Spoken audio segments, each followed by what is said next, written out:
দতুৰী বুলি ক'লে আমি গৰ্ব অনুভৱ কৰোঁ। দতুৰীৰ বাসিন্দা, দতুৰীৰ যুৱক মই।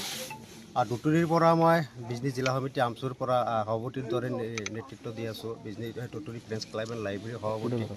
আজি দতুৰীত কিছুদিন ধৰি আমি দেখিবলৈ পাইছোঁ যে ড্ৰাগছৰ লগত কিছুসংখ্যক যুৱক জড়িত হৈ আছে। আৰু সেই যুৱকসকলক আমি সময়ে সময়ে হয়তো আমচুৰ ফালৰ পৰা হওক, ক্লাবৰ ফালৰ পৰা হওক, আমি বিভিন্ন ধৰণৰ বুজনি দিছোঁ বা কেতিয়াবা আমি পুলিচকো কৰায়ত্ব কৰিছোঁ।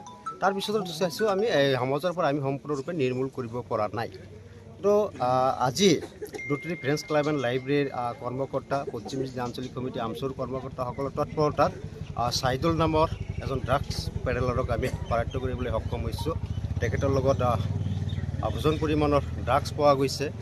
আৰু এখেতক আমি বাৰ বাৰ আমি দতুৰীৰ পৰা বা ক্লাবৰ পৰা, আমচুৰ ফালৰ পৰা আমি ৱাৰ্ণিং দিছিলোঁ, কৈছিলোঁ এইবিলাক কামৰ পৰা দূৰত থাকিব লাগে, কিন্তু তেখেতে দূৰত থকা নাই।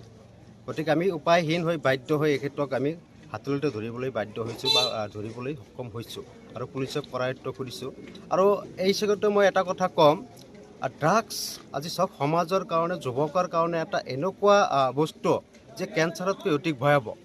কেঞ্চাৰ বেমাৰো আমি ৰোধ কৰিব পাৰোঁ, ভাল কৰিব, কিন্তু ড্ৰাগছৰ লগত জড়িত থকা ব্যক্তিসকলক আমি ভাল কৰাৰ কোনো ধৰণৰ ৰাস্তাই নেদেখোঁ। প্ৰশাসন তথা আইনক এটা অনুৰোধ জনাম যে আমি ধৰি ঠিকেই দিওঁ, কিন্তু এসপ্তাহ, 10 দিন, 15 দিনৰ ভিতৰত সেইসকল ব্যক্তি ওলাবলৈ সক্ষম হয়। কিন্তু কেনেকৈ এখেতক দীৰ্ঘদিন আমি জেলত ৰাখিব পাৰোঁ বা আইনৰ জৰিয়তে কেনেকৈ আমি ন্যায়ালয়ত জৰিয়তে কেনেকৈ আমি জেলত ৰাখিব পাৰোঁ, সেই এটা ব্যৱস্থা কৰিব লাগে। তাৰ কাৰণে হয়তো আমি আজিৰ এই ক্লাবৰ ফালৰ পৰা, আমচুৰ ফালৰ পৰা আমাৰ অধিবক্তাসকলক অনুৰোধ জনাইছোঁ, এইসকল ব্যক্তিৰ কাৰণে অধিবক্তাৰ আপোনালোকৰ যিটো পেছাৰ কাম কৰে, কিন্তু এইসকল ব্যক্তিৰ কাৰণে এনেকুৱা কামত জড়িত নোহোৱাই ভাল।